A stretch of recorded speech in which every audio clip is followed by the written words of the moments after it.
some, Mr. Yang, have been suspecting about China using water as a leverage of politics. So the recent action coming from China in support of Vietnam, despite the fact that people remember very well the two countries have territorial disputes, what does it really mean about China and China's intention in the region, Mr. Yang? Well, China had just you mentioned, China has a very complicated relation with Vietnam, both politically and economically, even militarily. However, during the whole course of dealing with the relationship, China always tried to separate economic factors from the others, and vice versa. The benefit is we can prevent a single problems to spill over to the other area. So during the past several decades, China go along with such a wisdom or principle, say, separate the political issues from the economic and vice versa, even military from the economic or political. So on the river issue, on the water resources, China always try to separate the different things. So that means no matter what, no matter how good or how bad the relationship politically and militarily, and in terms of economic cooperation, China will do what we believe it must do.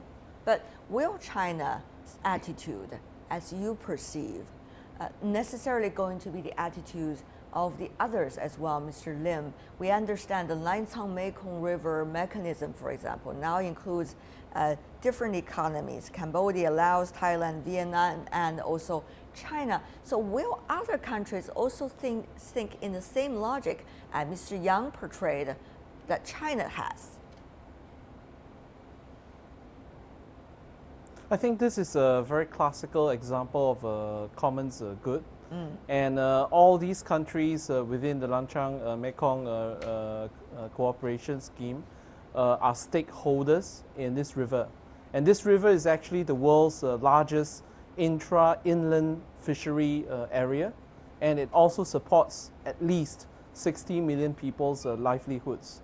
So it is no detriments to all if they cooperate. And the Lancang-Mekong Cooperation Scheme offers many features in which it can foster cooperation. For example, it encourages training resources. It also has some links with AIB funding initiatives, and it also has dialogue platforms for the member countries to understand each other's position better, and to have consultation as a form of mechanism in terms of cooperation.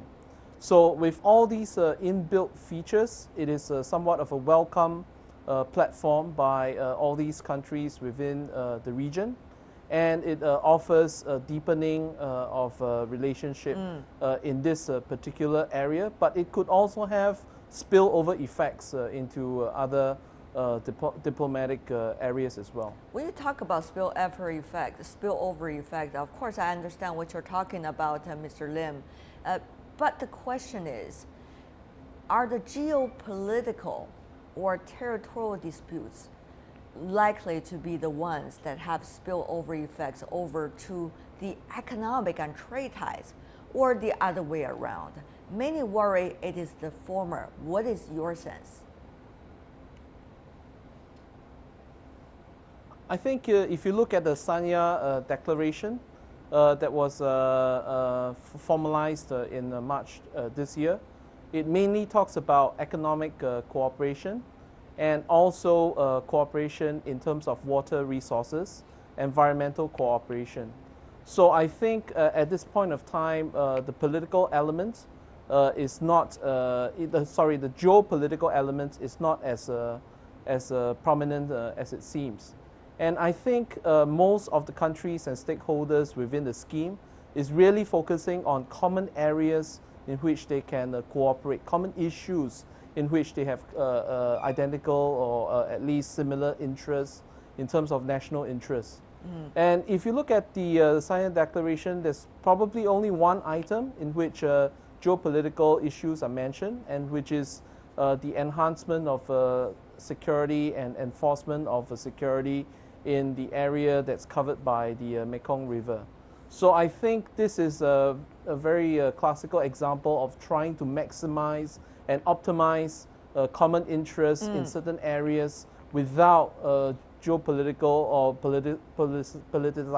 politicizing the issue. Okay, Mr. Yang, though, are we really going to be that self-disciplined, that determined, as the principles already indicated, also indicated by Mr. Lim in the general principle of Lancang-Mekong River Organization, or are we concerned about the territorial disputes and other political issues having spillover effect? How are we going to make sure they are not likely to happen that way?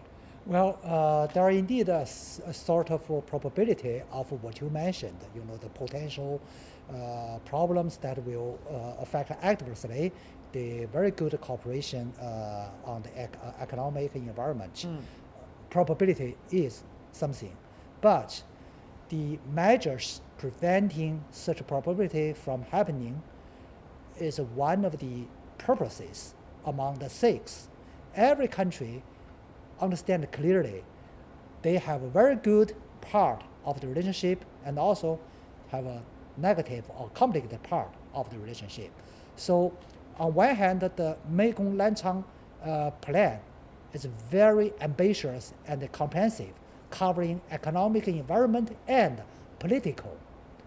And on the other hand, such comprehensive cooperation is designed to, number one, build up the mutual confidences.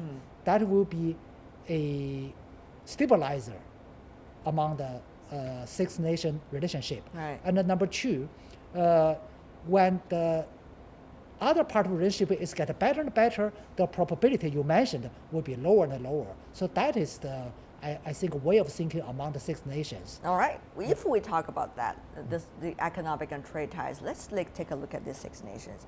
Cambodia, Laos, Thailand, Vietnam, China, and many others. So you think, Myanmar, you think about that. These countries are at very different economic development stage. Sometimes they could be competitor for certain low-end manufacturing also. So will the trade and economic ties really as tight, as congratulatory as you have mentioned, Mr. Yang? Well, it's a really challenging issue, not facing you, but facing the 6 nations. Yes, indeed. Especially 6 nations leaders. They know that so diversified, the level of the economic development is so diversified. Just look at the 6 nations, the largest developing countries and one of the poorest developing countries. And also, there are some same level competitions among varied countries. So I think the cooperation plan among Lancang-Mekong does not a replacement of the existing cooperation plans among the 6 nations. To the contrary, Lancang-Mekong plan is a supplementary role. That means up to now, before Lancang-Mekong plan, there have been several sub-regional and multilateral cooperation plans. They have faced such a challenging issues you mentioned, diversified, and we designed a new plan, new corporate plan to make supporting momentum, to provide supporting momentum to deal with the problems stem from the diversified levels. So I think Mekong plan, Lancang-Mekong plan is not a single cooperation project. It's one of the multilateral projects. We are talking about Lancang-Mekong plan as if it is a tongue twister. Just to explain to our audience internationally, Lancang is how the river was being named inside China, and Mekong is how the river was being named outside China by all of these different countries in Southeast Asia. Just, one river, 2 names. One river, 2 names. Yes, indeed. We hope it is not about 2 names and 2 different kinds of thinking, but rather 2 names, but same kind of thinking. Let me come back to you, Mr. Lim. Earlier we heard about Mr. Yang talking about several already existing mechanisms. So will this China proposed Lancang-Mekong plan necessarily going to be complementary, or is it going to be further complicating the issue? What is the role of China with these countries as you perceive it from Southeast Asia, Mr. Lim? This is the so-called noodle bowl effect. When you have interlinks between countries within East Asia, and as those interlinks intensify, they become interdependent on each other. And when they become interdependent on each other, there's greater incentive for resource sharing, for cooperation, rather than tensions or conflicts. So this is actually part of this interlinking and intensification of links between countries in East Asia.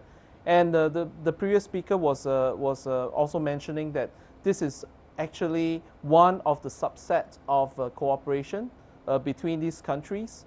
It is a so-called +1 cooperation, one in which China is involved, and together with Myanmar and the other countries. There are, of course, other existing mechanisms, like Mekong River Commission, which has been established longer. And so all these interlinking of mechanisms and enable them to intensify linkages, dialogues, consultations, exchanges of information. Right. And this can only be a non-detrimental policy that yields positive effect, the so-called noodle bowl effect. Right, we got some pretty nice taste as noodle over there. Before we go, final word from you, Mr. Yang, about the competition of mechanisms. We also saw Japan try to establish some kinds of cooperation with some of the Mekong River countries. What does China make of it? Is it going to be a competition as China sees it? Very briefly from you. No competition. China is quite open-minded. Actually, this player is quite open. Welcome to outsiders' involvement, as long as such a cooperation contribute to the positive effect to this regional development.